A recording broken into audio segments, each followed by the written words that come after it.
Greater Cooch Behar liberation organisation জিসিএলওর পক্ষ থাকিয়া জিসিএলও গুলা জানিয়ে দেওয়া হবার নাকছে যে জিসিএলওর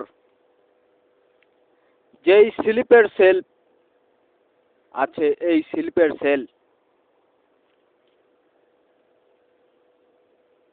এক মিটিংত কয় যে বাঙালিগুলা আন্দোলন করে না তাও উমের কামগুলো সাকসেস হয়ে যায়, আর রাজবংশীগুলো এত আন্দোলন করে তাও রাজবংশীগুলোর কাম সাকসেস হয় না। তার কারণ কি? এই পৃথিবীর সব জিসিএলও গুলো খুব মন দিয়া এই ভিডিওটা দেখিবেন, বুঝিবেন, চিন্তে ধারা করিয়া নিজের বিবেক বিচার মতে বিচার করিয়া নিবেন।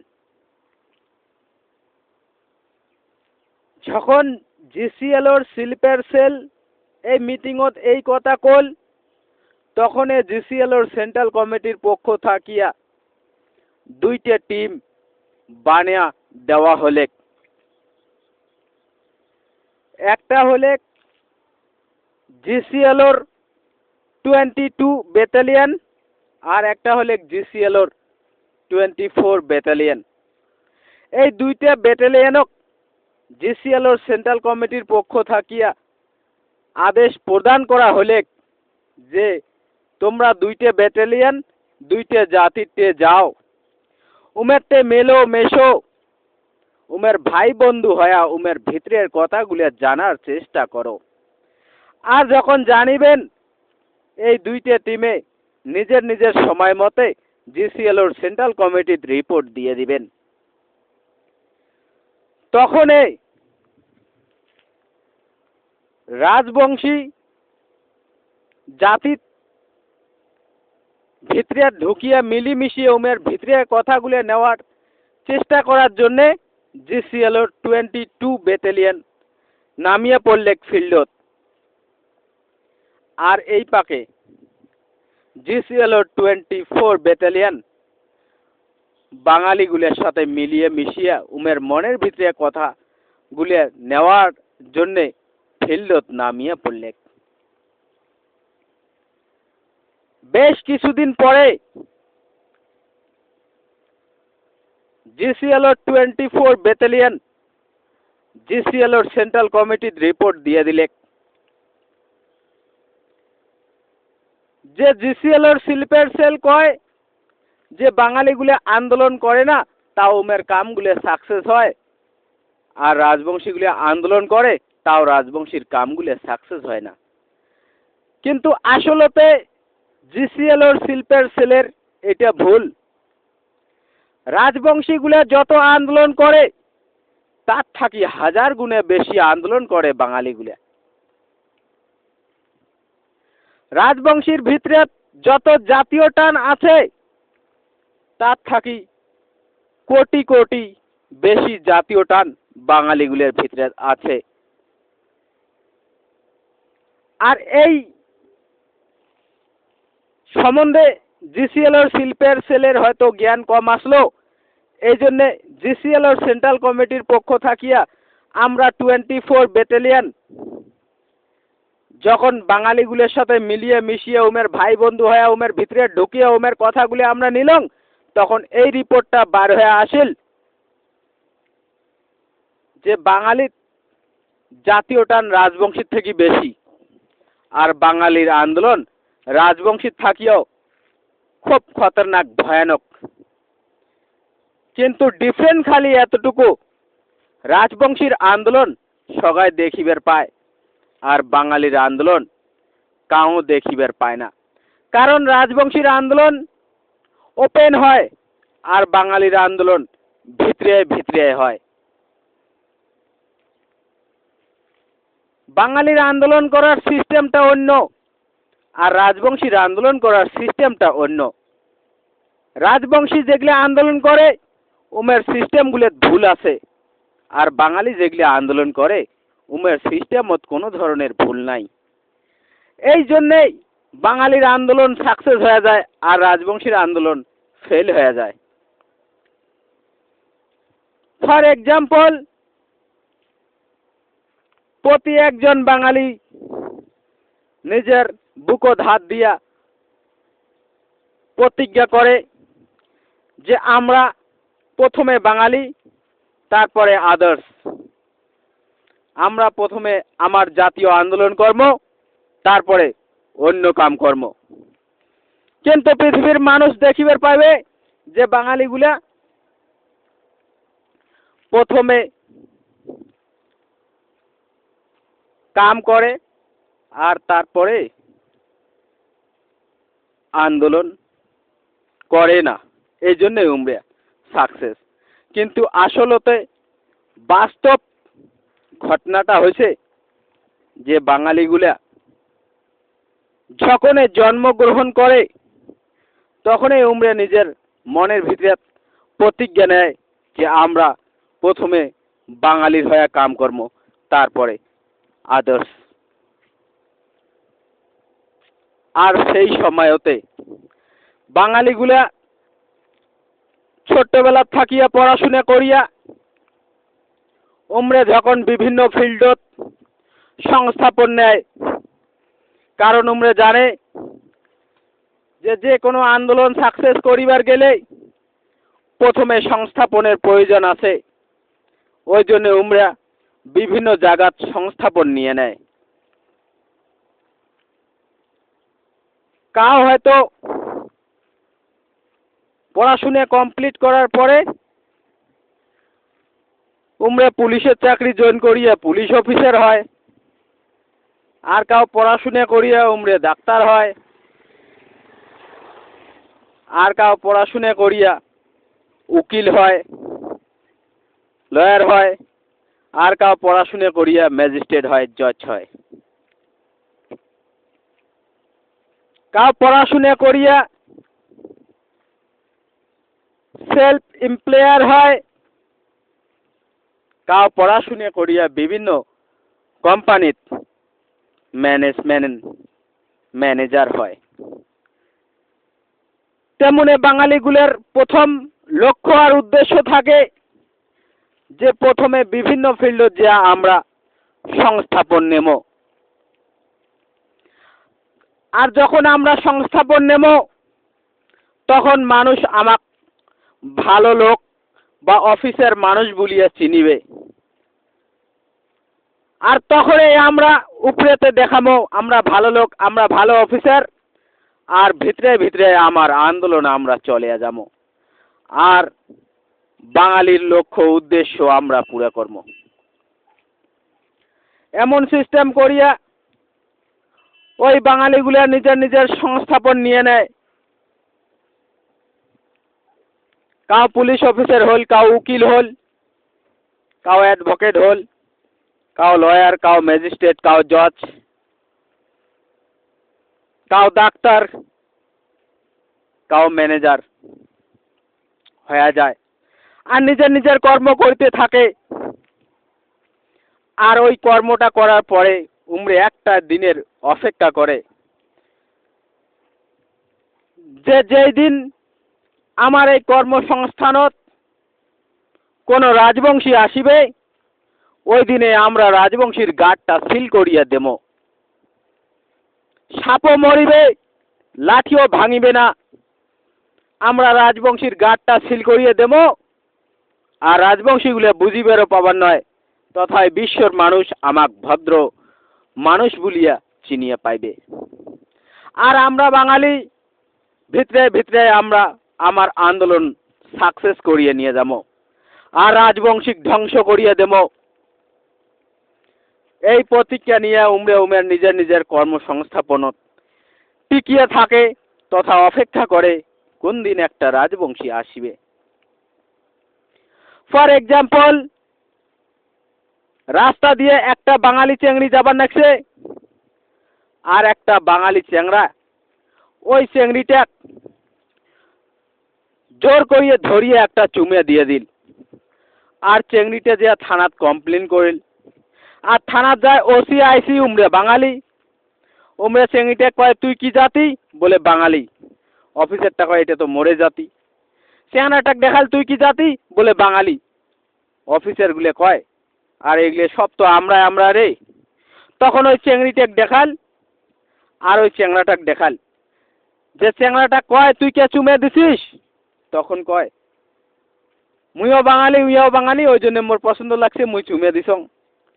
তখন দুইটা থাপড় মারিয়া চেংড়াটাকেও ছাড়ি দিল, চেংড়িটাকেও যাবার দিল।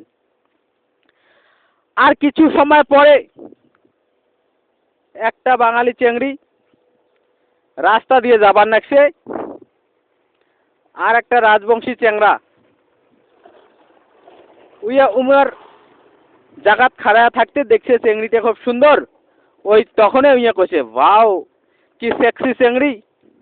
তখন চেংড়িটা যে থানাত কমপ্লেন দিয়ে দিল যে ওই রাজবংশী চেংড়াটা মোক সেক্সি চেংড়ি কইছে। তখন পুলিশ অফিসারটা কয় মুইও বাঙালি, চেংড়িটাও বাঙালি, এই শালা আরো কোথা থেকে আসিল রাজবংশী, আমার চেংড়ি কয় ওয়াও কি সেক্সি, ধর শালা রেপ কেজত ঢুকিয়ে দে। এই রেপ কেজত ঢুকিয়ে দিল। তাহলে দেখেন বাঙালিগুলো কেমন আন্দোলন করে। উমরা প্রথমে উমের পাওয়ার নিয়ে নিল, উমরে পুলিশ অফিসার হল। তারপরে যখন এক বাঙালি চেংড়ি চুমা দিল, তখন ওই এক দুই থাপড় মারিয়া ছাড়িয়ে দিল। ওই চেংড়িটা চুমা দিছে, তাও এক কোনো ধরনের কেস দিলেন না, ওই এক ছাড়িয়ে দিল। আর আমার রাজবংশী ভাইটা খালি চেংড়িটা সেক্সি বলি কইছে, তাতে ওই এক রেপ কেস দিয়ে দিল। অর্থাৎ প্রতি একজন বাঙালি আগতে প্রতিজ্ঞা করছে যে প্রথমে আমরা কর্মসংস্থাপন হম, আর তারপরে আন্দোলন কর্ম রাজবংশী জাতিক নচ্ছাত করি দেব, আর আমরা বাঙালি গোটায় কোচ রাজ্যখান দখল করিয়ে নেব। এই ষড়যন্ত্র চলে বাঙালির ভিতরে। তেমনে ওয়াও কি সেক্সি কোয়া চেংড়াটা বিনা দোষেই অল্পক না দোষতে ওই এক রেপ কেস দিয়ে ওই ভবিষ্যৎ নষ্ট করিয়ে দিল। আর যদিও রেপ কেস না দে, কোনো ছোট মোটো কেস দেয়, সেই কেসটা কোর্টে যায়। কোর্টত যায়, যখন কোর্টত যায় তখন উকিলগুলো কয় যে আমরা এতদিন পড়াশোনা করিয়া সংস্থাপন নিছি, আমরা আমার নিজের সংস্থাপনতে টিকে আছি। আমরা ছোট্টবেলা থেকে পড়াশোনা করার পরে নিজের সংস্থাপন নিয়ে নিজের সংস্থাপন টিকে আসিও, যদিও আমরা আন্দোলন করি পাই নাই। আজকে একটা রাজবংশী জেলক পড়ছে, এইটার গার সিল করিয়ে দিম আর মুই মোর আন্দোলন স্টার্ট করিয়ে নিম। যেই রাজবংশীটার কেসটা 2 দিনে বেল হবে, ওটি 2 মাস লাগিয়ে দেয়। উকিলটা কয় এই তো মোর রাজবংশীর গার সিল করার আন্দোলন মোর স্টার্ট হয়ে গেলে। যেটা 3 দিনত বেল হয় ওটি 3 মাস লাগায়, যেটা 4 দিনত বেল হয় ওটি 4 মাস লাগিয়ে দিল। দেখো তাহলে উকিলগুলো কেমন ভাবে আন্দোলন করে। তেমনে যখন ওই লোকটা জেলত যায়, তখন জেলের গুলোও বাঙালি কয় তো শালা আসি গেছে রাজবংশী। মুই ছোট্টবেলা থাকি প্রতিজ্ঞা করছং প্রথমে আন্দোলন তারপরে কর্মসংস্থাপন, আমার সিস্টেম প্রথমে কর্মসংস্থাপন তারপরে আন্দোলন। কর্মসংস্থাপন হয়ে আমরা জেলার হচ্ছি, আজকে আসিয়ে গেছে আমার জেলত একটা রাজবংশী। এই শালা এত অন্যায় অত্যাচার কর্ম শোষণ আর প্রতারণা চলামো, যাতে এই শালা সুইসাইড করার জন্য মজবুর হয়ে যায়। এই যে তখনে উইয়ের উপরে অন্যায় অত্যাচার করা স্টার্ট করে, শোষণ আর প্রতারণা চলা স্টার্ট করিয়ে দেয়। কতগুলা রাজবংশী ভাই মরিয়ে যায়, সুইসাইড করিয়ে নেয়, আর কতগুলা বাঁচিয়ে যায়। যদিও তখন উমেক আরো কোর্টত পাঠিয়ে দেয়, যাও ম্যাজিস্ট্রেট যদি বেল দেয় তাহলে হবে, না হলে হবে না। তখন ওই কোর্টের যে জজ থাকে, ওই জজ কয় মুইও তো বাঙালি, মুইও তো ছোট্টবেলায় প্রতিজ্ঞা করছং প্রথমে আন্দোলন তারপরে কর্মসংস্থাপন, কিন্তু আমার সিস্টেম প্রথমে কর্মসংস্থাপন তারপরে আন্দোলন। মুই ছোট্টবেলা থাকিয়া জন্মগ্রহণ করার পরে মুই পড়াশোনা কমপ্লিট করার পরে মুই একটা জজ হইছং। এই জজ হওয়ার পরে মুই জজগিরিয়ে করিবার ধরিছং যদিও, কিন্তু মুই কোনোদিন আন্দোলন করার চান্স পাং নাই। আজকে একটা রাজবংশী আমার কোটো যাচ্ছে, এই শালার গার সিল করিয়ে দিয়া মুই মোর আন্দোলন স্টার্ট করিয়ে নিম। এই তখনে যেই লোকটার সাজা হবে মাত্র 2 বছর, উইয়েক দিয়ে দেয় 12 বছর সাজা। আর ওই বাঙালিটা নিজের আন্দোলন স্টার্ট করিয়ে নেয় তথা রাজবংশীগুলোর ভবিষ্যৎ ধ্বংস করিয়ে দেয়। তেমনি যখন কোনো রাজবংশী অসুখ হয়া হসপিটালত যায়, তখন ওই হসপিটালগুলোর ডাক্তার হচ্ছে বাঙালি। উমরে কয় যে খুব আজকে মুই নিজেকে সৌভাগ্য অনুভব করলুম যে মোর হসপিটালত আজকে একটা রাজবংশী আসছে। মুই ছোট্টবেলার থাকি পড়াশোনা করিয়া শপথ খাইছং যে প্রথমে ডাক্তার হম, তারপরে আন্দোলন করিম। মুই ডাক্তার হইছং, মুই কিন্তু আন্দোলন স্টার্ট করি পাং নাই। আজকে মোর হসপিটালত একটা রাজবংশী আসছে, এই রাজবংশীটা ইঞ্জেকশন দিয়ে মারিয়া মুই মোর আন্দোলন স্টার্ট করে নিম তথা বাঙালিক বিশ্ব দরবারত একটা স্ট্রং জাতি হিসেবে প্রতিষ্ঠা করিম তথা রাজবংশী ধ্বংস করিয়ে দিম। এই ডাক্তারের কি পলিসি? তেমনই যে জমি রেজিস্ট্রি হয় যে কোর্টত ম্যাজিস্ট্রেট থাকাও চিন্তা করে যে আমরা ছোট্টবেলায় শপথ খাচ্ছি প্রথমে কর্মসংস্থাপন, তারপর আন্দোলন। একটা কোর্টের যেই রেজিস্ট্রি কোর্টের যে ম্যাজিস্ট্রেট থাকে উইয়ার দায়িত্ব থাকে যে যে কোনো মানুষ যখন জমি বিক্রি করে আসিবে তখন উইয়ার উপজাতি না জনজাতি উইয়ার জাতি জিজ্ঞাসা করা খাইবে। এইটা ম্যাজিস্ট্রেট রেজিস্ট্রেট কোর্টের ম্যাজিস্ট্রেটের অধিকার থাকে, কর্তব্য থাকে। যদি উপজাতি হয় তাহলে ঘাটাক করে কলম চলে দিবে, আর যদি জনজাতির মানুষ হয় তাহলে উইয়ার কলমটা পট করে চলেন নয়, উইয়ার কলমটা আটকে দিয়ে উইয়ার জিজ্ঞাসা করবে তুই তো জনজাতি, তুই তো আদিবাসী, তুই তো বড়ো, তুই তো ম্যাচ, তুই তো কাছারি, তুই তো কোচ, তুই কি কারণে জমি বিক্রি করিস? তুই জমি বিক্রি করলে তোর জমিটা ধ্বংস হয়ে যাবে, তোর আইসে নবপ্রজন্ম তোর বউ বাচ্চা কি খাইবে, তোদের ইতিহাস কি করিয়া বাঁচিয়া থাকিবে। এগুলো কথা জিজ্ঞেস করার পরে উমের জমিটা আটকিয়া দেওয়ার এটা ম্যাজিস্ট্রেটের কর্তব্য থাকে। কিন্তু আজকে উত্তরবঙ্গের যত রেজিস্ট্রেট কোর্ট আছে সব কোর্টতে যে ম্যাজিস্ট্রেটগুলো আছে ওই ম্যাজিস্ট্রেটগুলো হল বাঙালি। আর উত্তরবঙ্গের মানুষ বিভিন্ন সময় ওই কোর্টত যায় জমি বিক্রি করার জন্যে। আর যখন জমি বিক্রি করার যায় কোর্টত রেজিস্ট্রি দিবার চায় তখন ম্যাজিস্ট্রেট কলম নিয়ে বসিয়ে থাকে। আর ওই ম্যাজিস্ট্রেটগুলো আগতে শপথ খাইছে যে প্রথমে কর্মসংস্থাপন তারপরে আন্দোলন।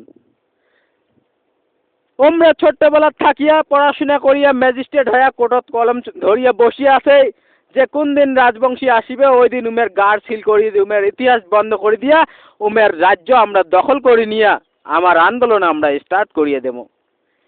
যখনই রাজবংশী যায় টাইটেল কি তোর? বলে রায় বর্মন সিংহ অধিকারী। ও রাজবংশী, ঘাটাক কলম স্টার্ট, চোখও মুঞ্জিয়ে কলম চলে দেয়। বলে শালার ঘরের জমি ফটাফট বিক্রি হোক, ফটাফট কোচ রাজবংশী জাতি ধ্বংস হয়ে যাক, আমরা বাঙালি জাতি বিশ্ব দরবার প্রতিষ্ঠা হয়ে যাক। যখন রাজবংশীর নাম শোনে, কারণ বিশ্ব দরবারে মানুষ জানে রাজবংশী একটা জনজাতীয় জাতি, তখন ম্যাজিস্ট্রেটের কর্তব্য থাকে যে ভাই তুই কে জমি বিক্রি করিস? তুই জমি বিক্রি করলে তুই থাকবো কোটে? তোর যেগুলো সওয়া পাওয়া জন্ম হবে উমরে থাকবে কোটে? বা তোর যে জনজাতীয় জাতি এই জাতির ইতিহাস কেমন করি বাঁচি থাকিবে? তোমার যে রাজবংশী জাতি এই রাজবংশী জাতি ধ্বংস হয়ে যাবে।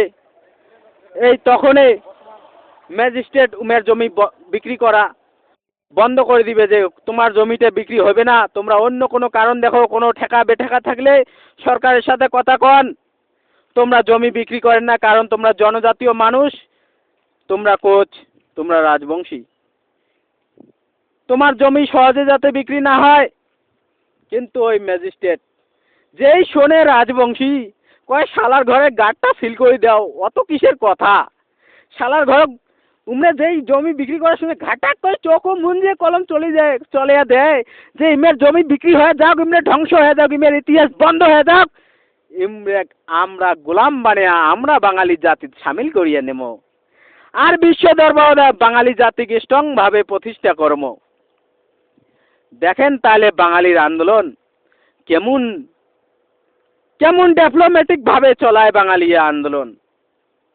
তেমনে যখন কোন কোম্পানি যাবেন, ওই কোম্পানির ম্যানেজারগুলো হয়েছে বাঙালি। যখন কোনো রাজবংশী ওই কোম্পানির কাজ করিবার যাবে, তখন ওই ম্যানেজারগুলো কয় যে আমরা ছোট্টবেলা থাকি প্রতিজ্ঞা করছি, প্রথমে জাতি তারপরে উপজাতি, প্রথমে আমার কর্মসংস্থাপন তারপরে আমরা আন্দোলন। উমরে পড়াশোনা করিয়া ম্যানেজার হয়েছে, উমের কর্মসংস্থাপন উমরে পাওয়া গেছে, কিন্তু উমরে ছোট্টবেলায় প্রতিজ্ঞা করা আন্দোলন স্টার্ট করিবার পায় নাই। যেই একটা রাজবংশী কোনো কোম্পানির কাম করিবার গেছে, ম্যানেজারটা শুনছে তোর নাম কি রে, বলে অমুক অমুক অমুক, বলে টাইটেল কি, রায় বর্মন অধিকারী সিংহ, বলে তুই রাজবংশী, বলে হ্যাঁ। তখনই ওই বাঙালি ম্যানেজারগুলো কয় এই তো আজকে আমার আন্দোলন করার মৌকা পাইলং রে, আজকে আমরা আন্দোলন স্টার্ট করিয়ে দেব।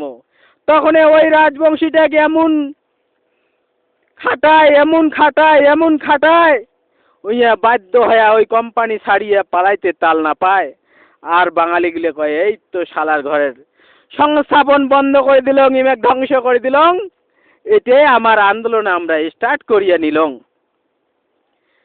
এই সিস্টেমত চলে বাঙালির আন্দোলন। উমরে ভিতরে ভিতরে করে, প্রথমে কর্মসংস্থাপন তারপরে করে উমরে আন্দোলন।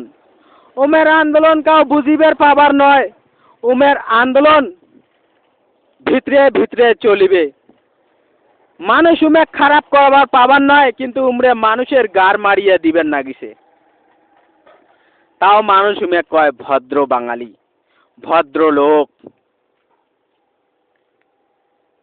এই জন্যে বাঙালির আন্দোলন সাকসেস হয় বলিয়া জিসিএলওর 24 ব্যাটালিয়নে জিসিএলওর সেন্ট্রাল কমিটি রিপোর্ট দেয়।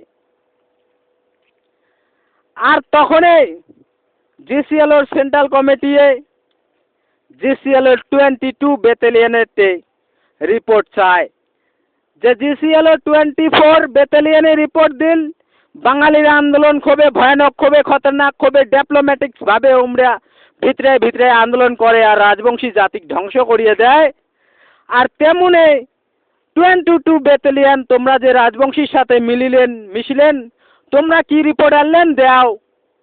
তখন ওই জিসিএলওর 22 ব্যাটালিয়ন জিসিএলওর সেন্ট্রাল কমিটি রিপোর্ট দেয় যে আমার রাজবংশীগুলা পড়াশুনা করে না, আমার রাজবংশীগুলা সন্ধ্যা হলে গাঞ্জা খাবার বসে, দল বল নিয়ে, চ্যাংরা ব্যাংরা নিয়ে মদ খাবার বসে, আর কাক কোটে গালি দিবে, কোটে চোর করবে, কোটে মারপিট করবে, এলিয়ে করে। ওমরা পড়াশুনায় করে না, ওমরা কর্মসংস্থাপনে নিবে চায় না। আর উমরে খালি মানুষক দেখলে এখন হোল দিয়ে গামছা গালাত নিয়া কয় হামার কামতাপুর হামাক লাগবে। কিছুই বোঝে না, হাকাও কয় হামার কামতাপুর হামাক লাগবে। আর তখনে ওই যে উমের হোল দিয়ে গামছা এখন গালাত নীল, ওই হোল দিয়ে গামছা খান গালাত নিয়া উইয়া ভাবিল যে মুই কি চিনু আর মুই কি হনু। ওই তখনে উমের ভবিষ্যৎ অন্ধকার হয়ে যায়। আর ওই হোল দিয়ে গামছা খান গালাত নিয়া ওই নিজেকে মানে মুই কি চিনু আর মুই কি হয়া যালু। আর 10টা চ্যাংরা যখন এক জায়গা হল, তখনে কয় হামার কামতাপুর হামাক লাগবে। ওই অঙ্করি কয়া ভিডিও বানিয়া সোশ্যাল নেটওয়ার্কিং সাইটত ছাড়িয়া দিল। বিশ্ব দরবারে মানুষ দেখিল যে এই রাজবংশীগুলি আন্দোলন করিবেন লাগিছে, কিন্তু বাস্তব রূপে উমের আন্দোলনের কোনো ভ্যালুই নাই। এমন করিয়া রাজবংশীগুলি আন্দোলন করে, পড়াশোনা করছে না, জুয়া খেলায়, মদ খায়, গাঞ্জা খায়, আর ভিতরে ভিতরে কোনো বাস্তব আন্দোলন নাই। খালি হলে দিয়ে গামছা এখন দোকান গালাত নিয়া 2-4 জন 20 জন এক জায়গা ধয়া হামার কামতাপুর হামাক লাগবে, কামতাপুরীর জয়, এমন করি একটা ছোট্ট একটা মিছিল বা একটা ভিডিও করি সোশ্যাল নেটওয়ার্কিং সাইটত দিয়ে দিল, হয়ে গেল বলে উমের আন্দোলন। এই জন্যে বাঙালির আন্দোলন সাকসেস হয় আর রাজবংশীর আন্দোলন ফেল হয়ে যায়। আর ওই রাজবংশী চেংড়ার ভিতরে ওই যে কয়জন চেংড়ার ভিতরে যায় অল্প হেড থাকে, উইয়া তো কয় 10-20 জন চেংড়া তো মোর সাথে আছে, মুই তো হয়ে গেছি লিডার। লিডার LEADER, যে লিডারের শর্ট ফর্ম আর ফুল ফর্ম জানে না, উমরে নিজেকে লিডার। আর সন্ধ্যে হলে এই রাজবংশী সেক্সি চেংড়িগুলোর পাতলা কমর ধরি ঠিকসে এনজয় করে। আর রাজবংশী চেংড়িগুলোও তো হয়েছে তিরিং তিরিং পাঠি, উমরে কয় বাপরে বাপ, আজকে লিডারক পাইছং, একে খুলিয়ে দিম, কত করে করুক। এমন করিয়া রাজবংশী চেংড়িগুলা চোদায় আর রাজবংশী চেংড়াগুলা চোদাতে ব্যস্ত। বাস্তব রূপত আন্দোলন আর গড়িয়া উঠিবের না পায়।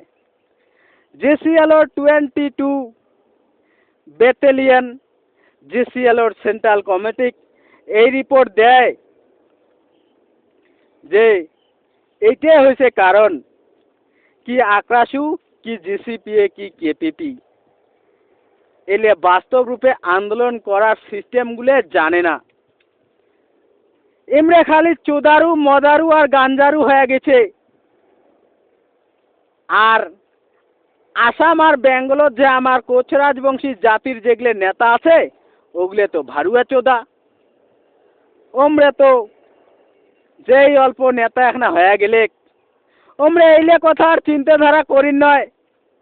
উমরে কয় ধর জিসিএলর ঘর না পাগলা, উমরে হয়ে গেলে ভারুয়া চোদা। আর ওই যেই নেতা কোনো হয় নাই তখন কয় আইসো রে হামাক ভোট দাও, আমরা তোমার জন্য কর্ম। যেই নেতা হয়ে গেল তখন দেখে কোন চেংড়ি সেক্সি বেশি, কোন চেংড়িটার কমরটা পাতলা, ওই ধরিয়া চোদাতে ব্যস্ত হয়ে যায় আমার এই কোচ রাজবংশী জাতির থাকা আসাম আর বেঙ্গলোর যেগুলি নেতা আছে, এগুলি হয়ে গেল ভারুয়া চোদা। তাহলে এই আমার রাজবংশী জাতি আন্দোলন কেমন করিয়া সাকসেস করিবার পাইবে? গতিকে এই জন্যে বাঙালির আন্দোলন সাকসেস হয় আর রাজবংশীর আন্দোলন ফেল হয়ে যায়। এইটাই জিসিএলও 22 ব্যাটালিয়নের বর্তমান সময়ের যেটা রিপোর্ট, এই রিপোর্টটা জিসিএলওর সেন্ট্রাল কমিটি দেওয়া হলে এনকোয়ারি কয়া জিসিএলওর 22 ব্যাটালিয়নও নিজের রিপোর্ট দিয়ে ক্লিয়ারেন্স দিয়ে দিলে। এই জন্যে আজকে জিসিএলওর সেন্ট্রাল কমিটির পক্ষ থাকিয়া জিসিএলও গুলো হবার নাকছে যে বাঙালির আন্দোলনটা কেমন ডেভেলপমেটিক পলিটিক্স, কেমন খতরনাক, কেমন ভয়ানক, এই জিনিসগুলো বোঝার চেষ্টা করো। প্রথমে কর্মসংস্থাপন নাও, তারপরে ভিতরে ভিতরে আন্দোলন করো। দেখুন সভা মানসক দেখান, সভা আন্দোলন করিয়া লাভ নাই। তাহলে দেখিবেন তোমরাও সাকসেস হয়ে যাবেন, বাঙালি ফেল হয়ে যাবে, রাজবংশীর আন্দোলন সফল হয়ে যাবে, রাজবংশী নিজের অধিকার পাওয়া যাবে। এই কথা কয়া জিসিএলওর সদস্যগুলা এই বর্তমানের সার্ভে রিপোর্ট দিয়ে জানিয়ে দেওয়া হলে জয় শিবচণ্ডী।